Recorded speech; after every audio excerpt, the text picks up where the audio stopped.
네, 안녕하세요.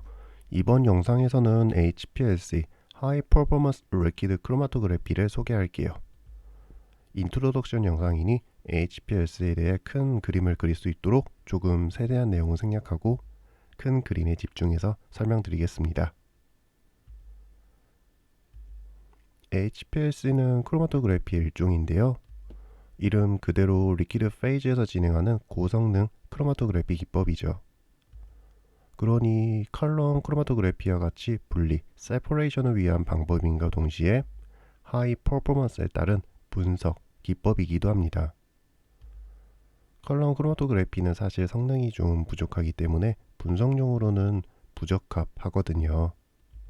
그림으로 보여드리면 위와 같이 분리는 할 수 있다 정도의 수준이거든요. HPLC와 비교해보면 이 정도의 차이가 있습니다. 밴드와 라인의 차이죠. 이를 시간별 검출기의 신호로 나타낸 크로마토그램으로 보면 위와 같이 나타나고요. 확실히 컬럼보다 매우 샤프해진 피크를 확인할 수 있습니다. 이렇게 고성능이니 혼합물의 분리와 함께 분석용으로도 다채롭게 활용을 할 수 있죠. 앞선 이유들 때문에 대부분의 실험실에서 핵심 장비로 활용되고요. 그럼 이제 HPLC가 어떤 장비인지 하나씩 천천히 설명을 드릴게요. 사실 HPLC를 어떤 방식으로 설명할지 고민을 많이 했었는데요. 저는 기존 매뉴얼 칼럼 크로마토그래피 성능을 향상시키는 일련의 과정으로 보여드리도록 하겠습니다. 여러 가지를 생각해 봤었는데 저에게는 이 방식이 가장 깔끔해 보이더라고요. 매뉴얼 칼럼 크로마토그래피를 수행하면서 많은 불만들이 있었을 겁니다. 그러니 HPLC라는 새로운 기술을 개발을 했겠죠. 저는 개인적으로 매뉴얼 칼럼 실험을 할 때 가장 불편했던 점이 이동상을 용매를 매번 주입해 주는 것이 귀찮았었는데요. 따로 크로마토그래피 레저버를 사용하면 조금 편해지긴 하지만 그래도 귀찮더라고요. 그러니 앞으로는 펌프를 달아서 이동상을 자동으로 공급을 해줍시다.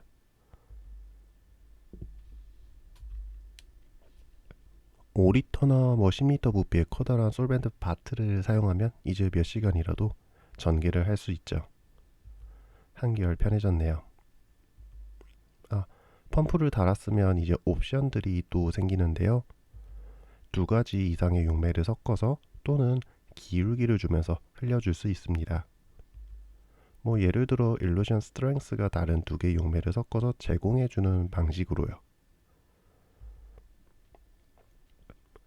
일루전 스트렝스는 한국어로는 용리력이라고 하는데요. 간단히 컬럼에서 물질을 밖으로 내보내는 힘의 색이라고 받아들여 주시면 됩니다. 위와 같은 실험을 하는 이유는 용매 A와 B를 각각 단독으로만 흘려주는 것보단 장점이 있기 때문인데요.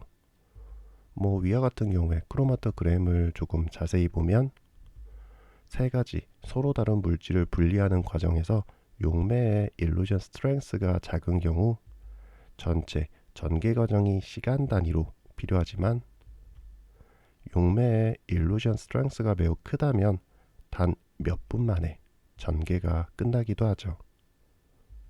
하지만 두 경우 모두 실제 실험을 수행하는 조건으로는 조금 부적합한데요. 너무 오래 걸리면 용매와 장비 시간, 그리고 무엇보다 노동력, 시간이 낭비가 되고요. 너무 짧으면 사실 물질별 충분한 분리가 이루어지기 힘든 경우가 많으니까요. 사람이 손으로 내릴 때야 단위 조성의 이동선만 사용하는 것이 간편하고 좋겠지만 이제는 펌프를 사용하니 조성의 변화를 시간에 따라서 줄 수 있습니다. 예를 들어 처음에는 일루전 스트렝스가 작은 용매를 흘려주다가 천천히 일루전 스트렝스가 큰 용매의 비율을 높여주는 방식으로요. 위에 그림과 같이 이동상 조성을 시간별로 보여주는 그래프를 그레디언트 프로파일이라고 합니다. 이런 그레디언트 방식을 사용하면 좀 더 효과적으로 물질들을 분리할 수 있는데요. 우측에 있는 크로마토그램과 같지요. x-axis를 한번 확인해 주시면 좌측의 시간 단위에서 우측의 분 단위로 변한 걸 확인할 수 있을 겁니다. 피크 간 간격도 충분히 멀고 짧은 시간 만에 분리를 효과적으로 잘 해낸 거죠. 그렇기 때문에 무척 경제적이기도 하고요. 그렇기 때문에 대부분의 HPLC 실험은 이동상의 그레디언트를 주면서 진행을 하게 됩니다. 다만 그레디언트를 주면서 실험을 하기 위해서는 미리 정확히 세팅된 이동상 조건에 따라 작동되는 믹서와 펌프가 필요하니 펌프와 믹서를 컴퓨터에 연결해서 일련의 시스템으로 꾸며줘야 하죠.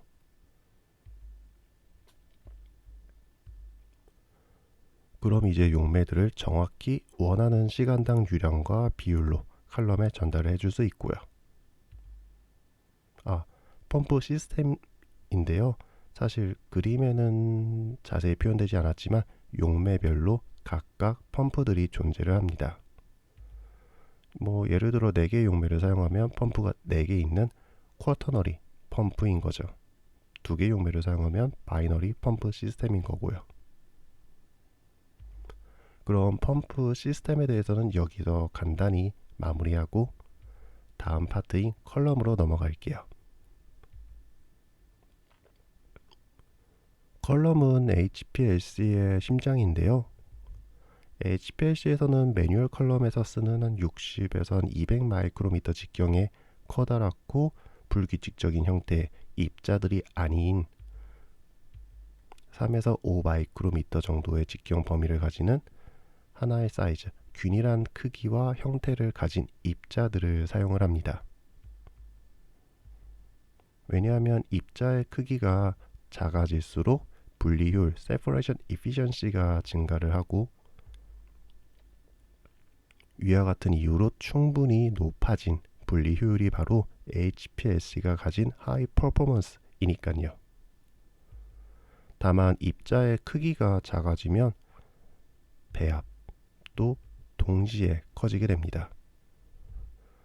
때로는 펌프가 400바 정도로 매우 높은 압력을 주어야 이동상을 원활히 흐르게 할 수 있을 정도로요.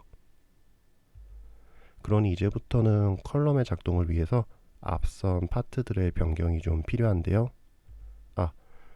우선 이제부터는 컬럼이 비싸니 고장이 나면 안 됩니다. HPLC 컬럼은 보통 수백만 원부터 시작을 하거든요. 한두 번 사용하고 버리는 소모품이 아니에요. 그러니 고순도의 HPLC 그레이드 용매를 주로 사용을 합니다. 유기물 오염이 따로 없어서 UV 검출기에 노이즈도 따로 없고 고체 밀입자도 없는 고순도의 용매로요. 추가로 필터들도 장착을 해서 혹시나 펌프와 컬럼에 문제가 생기지 않도록 신경도 한 번 더 써주시고요. 고체 입자가 펌프에 들어가면 내부 마모가 발생하기 때문에 펌프의 수명이 감소하고 컬럼에 들어가면 컬럼이 망가질 수 있고요. 추가로 용매를 헬륨 같은 기체로 퍼지하면서 사용도 해주시고요. 용존 기체가 많으면 컬럼 내부에서 댐핑이 발생하니까요. 위에 크로마토그램도 잠깐 살펴보면 시로의 인젝션 전후로 용존 기체가 많을 경우 커다란 댐핑이 일어남을 확인할 수 있는데요. 물론 펌프 앞쪽에 디게서가 추가로 설치가 되긴 하지만 용존 기체는 적을수록 좋으니까요. 용존 기체를 최대한 줄이기 위해서 실험 전에 충분히 퍼지를 진행을 해주시면 됩니다. 작은 입자에서 발생한 배합, 백프레셔를 극복하기 위해서 펌프의 성능도 높여주시고요.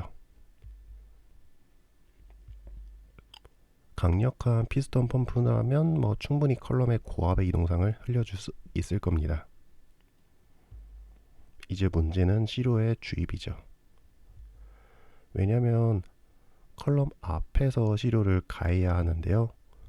매뉴얼 컬럼과 달리 이제는 그 부분이 고압으로 유지되기 때문에 시료 주입용 장치가 따로 필요하거든요.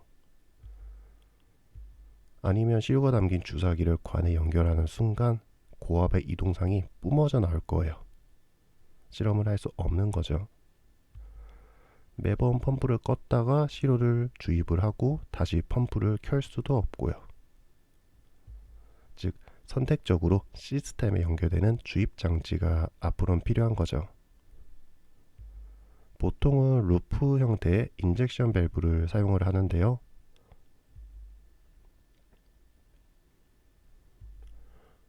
간단히 보면 위에 그림과 같이 생겼습니다. 좌측의 포지션 1에서는 펌프에서 컬럼으로 가는 흐름과 외부 주입구에서 인젝션 루프를 채우는 흐름이 분리가 되어 있습니다. 그러니 외부 주입구에서는 아무런 압력의 저항 없이 시료 용액을 채워줄 수 있고요.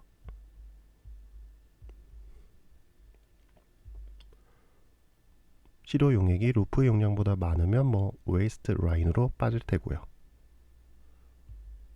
일단 루프를 시료로 채운 후에는 밸브를 포지션 2로 돌려서 포지션 2에서는 펌프에서 컬럼으로 가는 흐름 사이에 루프가 포함이 됩니다. 이제 외부 주입구에서는 바로 웨이스트 라인으로 가는 흐름이니 루프와의 연결이 끊어지고요.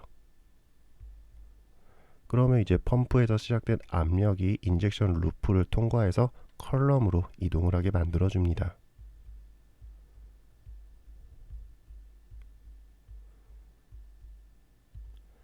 그럼 처음 루프에 로딩이 되었던 시료는 모두 컬럼으로 이동시킬 수 있고요. 위와 같이 밸브를 이용해서 선택적인 흐름의 분리와 연결을 통해 펌프를 지속적으로 작동시킨 상태에서도 안정적으로 시료를 컬럼에 가할 수 있는 거죠. 정말 간단히 밸브의 위치에 따라서 루프를 시료로 채우거나 컬럼에 가할 수 있습니다. 다음 과정이 사실 컬럼에서 일어나는 분리 과정은 다른 영상에서 천천히 설명을 드릴게요. 일단 분리가 되면 검출을 진행해 주시면 됩니다.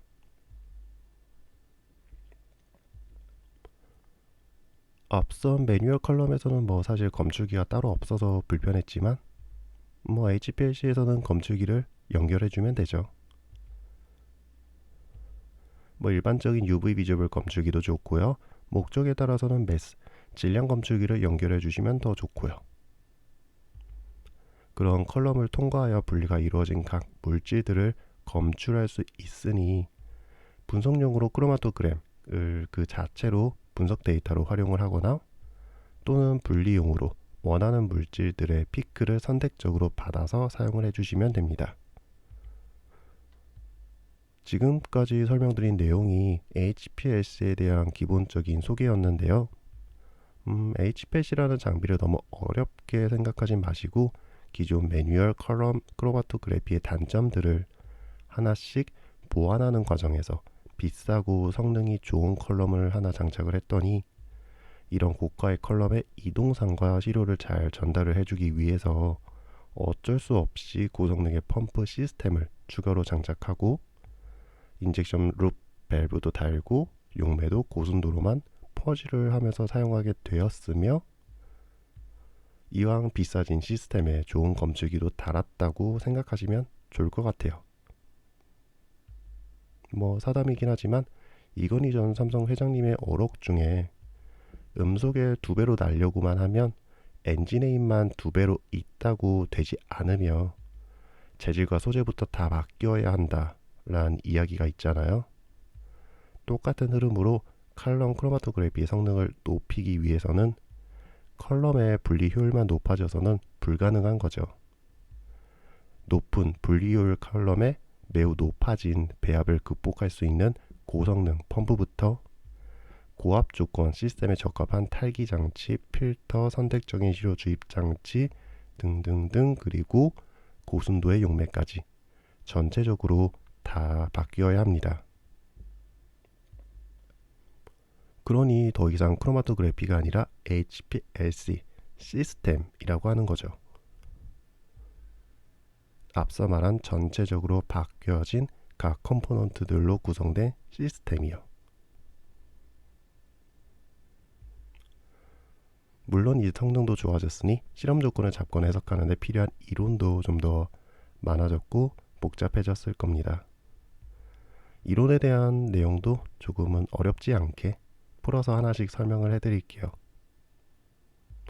그럼 이번 HPLC 소개 영상은 여기에서 마무리하도록 하겠습니다. HPLC에 대한 큰 그림을 그리는데 도움이 되었으면 좋겠어요. 그럼 시청해 주셔서 정말 감사합니다.